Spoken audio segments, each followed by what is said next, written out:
జై శ్రీమన్నారాయణ. వీడియో వీక్షిస్తున్నటువంటి భాగవతులకు అడియన్ ప్రణవ్ రామానుజదాసం సవినయంగా దాసవాలు సమర్పించుకుంటూ, నిన్న మనం కాంతా చతుశ్లోకి పార్ట్ 1 అనేటువంటి వీడియోను సేవించుకున్నాం. ఇవాళ కాంతా చతుశ్లోకి పార్ట్ 2 అంటే 2వ శ్లోకాన్ని అందరం కలిసి అనుసంధానం చేసుకుందాం. అందరం కూడా అర్థాన్ని అనుసంధానం చేసుకొని సేవించుకుందాం. కాశ్యపాన్వయ సంజాతం నారాయణ పదాశ్రితం శ్రీమన్నారాయణం వందే యతీశ్వర శ్రియాజుషం. ముందుగా తనియన్ను అలాగే నిన్నటి శ్లోకాన్ని ఒకసారి సేవించుకుందాం. ఓం అస్మద్ గురుభ్యో నమః. ఉల్లాసపల్లవితపారిట సప్తలోకే నిర్వాహకోరికితనేమ కటాక్షలీలాం శ్రీరంగహర్మ్యతలమంగళదీపరేకాం రంగరాజమహిషీం శ్రియమాశ్రయామః. యత్పదాంబోరుహధ్యాన విధ్వస్తాశేషకల్మషః వస్తుతాముపయాతోహం యామునేయం నమామి తం. కాంతస్తే పురుషోత్తమః ఫణిపతిః శయ్యాసనం వాహనం వేదాత్మా విహగేశ్వరో యవనికా మాయా జగన్మోహిని బ్రహ్మేశాదిసురవ్రజ సదైతస్వద్దాసదాసీగణః శ్రీరిత్యేవ చ నామతే భగవతి బ్రూమః కథం త్వాం వయం. ఇవాళ 2వ శ్లోకాన్ని చెప్పుకుందాం. 2వ శ్లోకం. యస్యాస్తే మహిమానమాత్మన ఇతి త్వద్వల్లభోపి ప్రభుః నాలం మాతుమియత్తయా నిరవధిం నిత్యానుకూలం స్వతః తాం త్వాం దాస ఇతి ప్రసన్న ఇతి చ స్తోష్యామ్యహం నిర్భయో లోకైకేశ్వరీ లోకనాథదయితే దాంతే దయాం తే విదన్. ఏం చెప్తున్నారు 2వ శ్లోకంలో అంటే, చివరి పాదం చూసుకోండి. లోకైకేశ్వరీ అంటున్నారు. అంటే నిన్న చెప్పుకున్నాం కదా, సకల ఐశ్వర్యాలు, సకల సంపదలు, సకల ప్రాణులకి పురుషకారము చేసేటువంటిది, పెరుమాళ్ళ యొక్క సకల ఆధిపత్యము తనదిగా కలిగినటువంటిది అమ్మవారు అని చెప్పుకున్నాం. లోకములో ఉన్నటువంటి సర్వలోకములకు నియామకురాలు లోకైకేశ్వరి. లోకేశ్వరుని యొక్క భర్త, జగన్నాథుని యొక్క భర్త కనుక జగన్నాయకి, లోకైకేశ్వరి అని అమ్మవారికి పేరు. సకల సంపదలను కలిగినది, అనుగ్రహించేది అని అర్థం. లోకనాథదయితే, సర్వలోకాలకు అధిపతి అయినటువంటి శ్రీమన్నారాయణుని యొక్క ప్రియురాలు అంటున్నారు. ఎవరంటున్నారు? యామునాచార్యుల వారు 2వ శ్లోకంలో అమ్మవారిని ఏ విధంగా రచిస్తున్నారు అంటే, లోకైకేశ్వరీ లోకనాథదయితే, లోకాలకు నియామకురాలవు నీవు, అలాగే సర్వలోకాల మీద అధిపతి, సర్వలోకాలకు కూడా అధిపతి అయినటువంటి శ్రీమన్నారాయణుడికి ప్రియురాలు అంటున్నారు. ఇప్పుడు మొదటి పదం చూసుకోండి.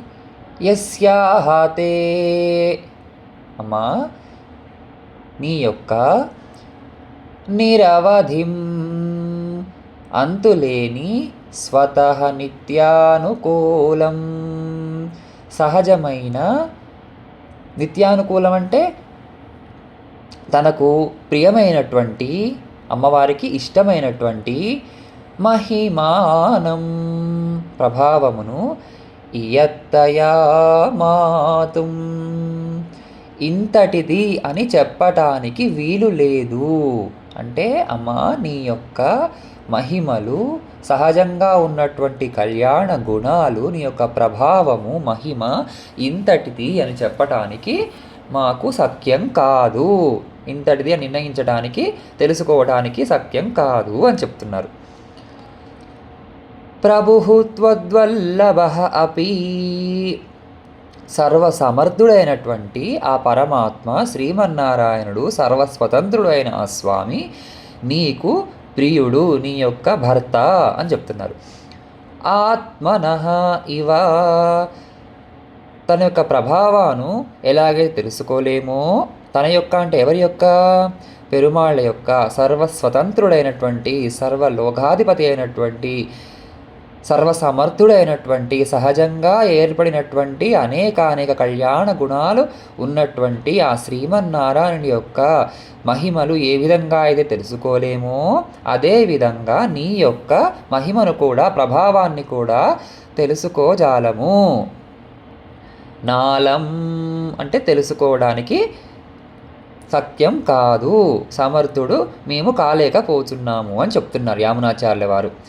తాం త్వాం అంటే ఎంతో చెప్పటానికి వీలు లేనటువంటి మహిమలు, ప్రభావాన్ని, కళ్యాణ గుణాలు కలిగినటువంటి నిన్ను, తాం త్వాం అంటే అట్టి నిన్ను, అహం నిర్భయః,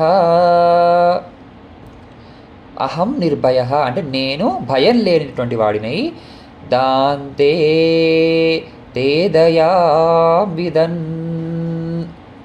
తాంతే అంటే దీనుడైన నన్ను తే దయావిదన్ నీ యొక్క దయచేత తెలుసుకున్నాను అంటున్నారు.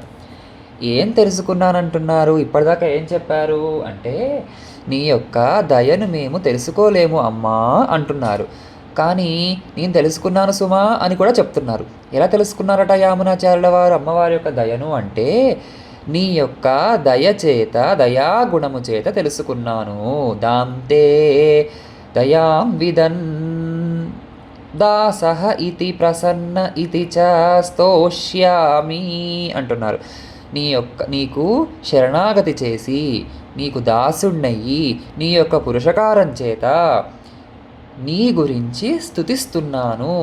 అంటే ఎంత చెప్పినా, ఎంత స్తుతించినా తనివి తీరినటువంటి అనేక కళ్యాణ గుణాలు, సహజంగా ఏర్పడినటువంటి నీ యొక్క మహిమలు మాకు తెలియబడవు, తెలుసుకోవడానికి సత్యం కాదు. అటువంటి నీ యొక్క ప్రభావాన్ని నేను చెప్తున్నాను అంటే అది నీ దయనే అమ్మా.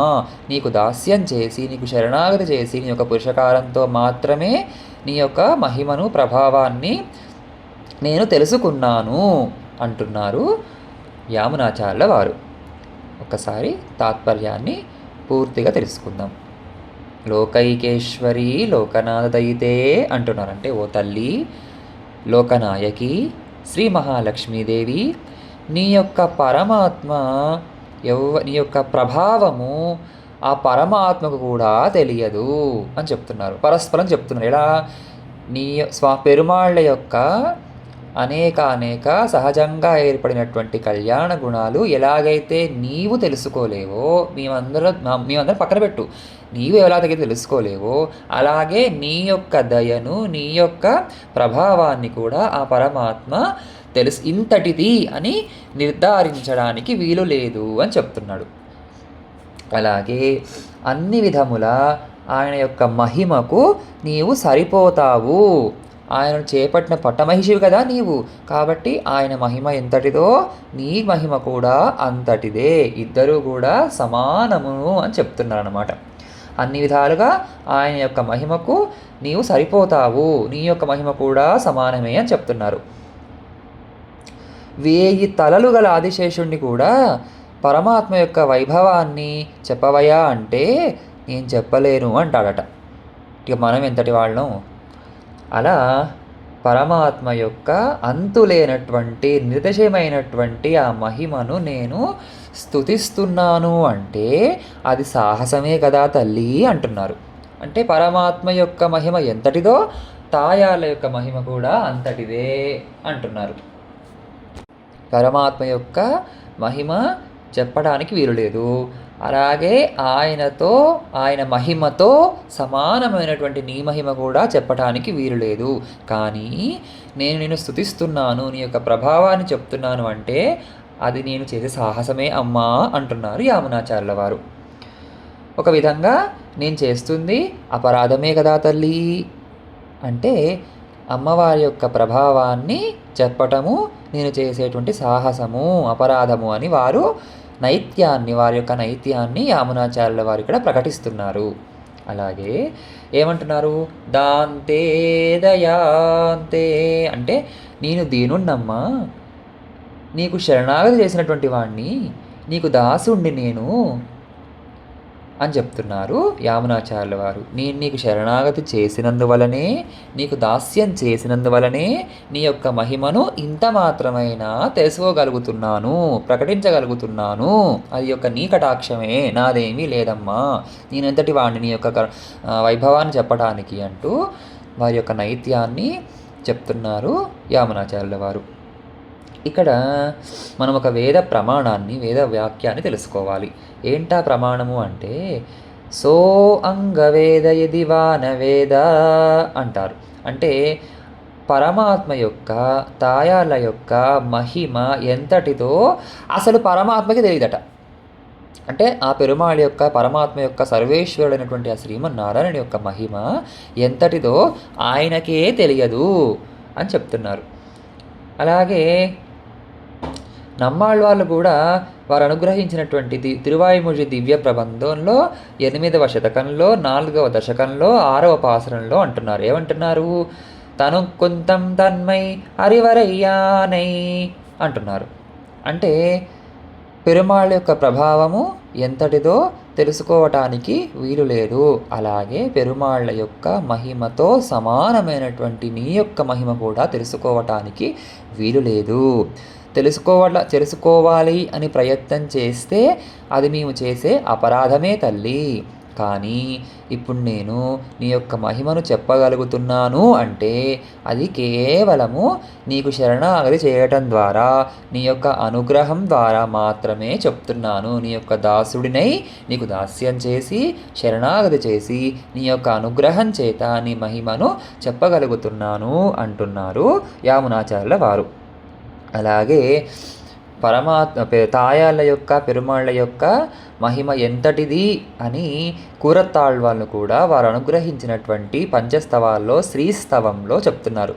దేవీ త్వన్మహిమావధిహి న హరిణా నాపి త్వయా జ్ఞాయతే అంటారు. మన నిత్యము కూడా అనుసంధానం చేసుకునేటువంటి స్తవంలో శ్రీస్తవం ఒకటి అనే ఈ శ్లోకంలో కూరత్తాళ్వాళ్ళు ఇప్పుడు చెప్పినటువంటి శ్లోకంలో ఏమంటున్నారు? అమ్మా, నీ యొక్క మహిమను నీవు కానీ, నీ భర్త అయినటువంటి ఆ సర్వేశ్వరుడు కానీ ఎంతటిదో ఎవ్వరు ఎరుగరు అని యామునాచార్యుల వారు చెప్పని కూరత్తాళ్వాళ్ళు వారు అనుగ్రహించినటువంటి శ్రీస్తవంలో ఒక వాక్యంలో చెప్తున్నారు అనమాట. అదేవిధంగా యామునాచార్యుల వారు కూడా అమ్మవారి యొక్క మహిమను, స్వామి యొక్క మహిమను ఎవరు ఎరుగరు, ఎవరు ప్రకటించలేరు.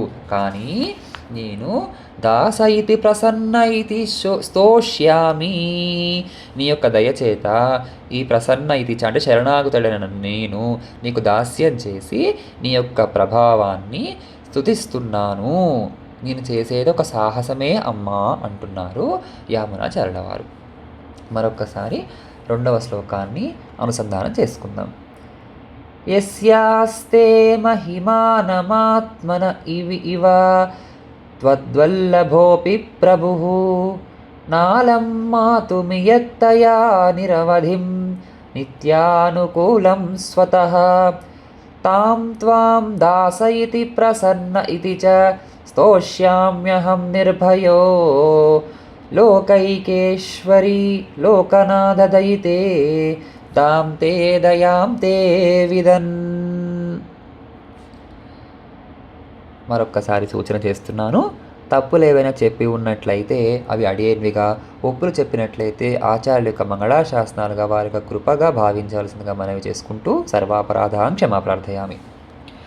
చివరిగా నిన్న ఫస్ట్ శ్లోకము అలాగే తనియన్ చెప్పుకున్నప్పుడు చాలామంది చాలా చక్కగా రెస్పాన్స్ ఇచ్చారు. చాలా బాగా సేవించుకుంటున్నాము, చాలా బాగా అనుభవించుకుంటున్నాము అంటూ చాలామంది మెసేజ్లు పెట్టారు. ఈ దాసుడికి అది ఎంకరేజింగ్గా అనిపించింది. ఇంకా బాగా చెప్పుకోవాలి, ఇంకా బాగా చెప్పాలి అని అనుకుంటూ ఈ శ్లోకాన్ని నిన్నటి కంటే తక్కువ టైంలో, ఎక్కువ టైం పెడితే అందరూ అబ్బాయి ఇంతసేపు వినాలా అని అనుకుంటారు. కాబట్టి ఒక 15 నిమిషాల పరిధిలో ఈ 2వ శ్లోకం యొక్క అర్థాన్ని ఈ దాసుడు పెద్దల ద్వారా పెద్దల శ్రీ సూక్త ద్వారా గ్రహించిన విషయాన్ని మీతో పంచుకోవడం జరిగింది.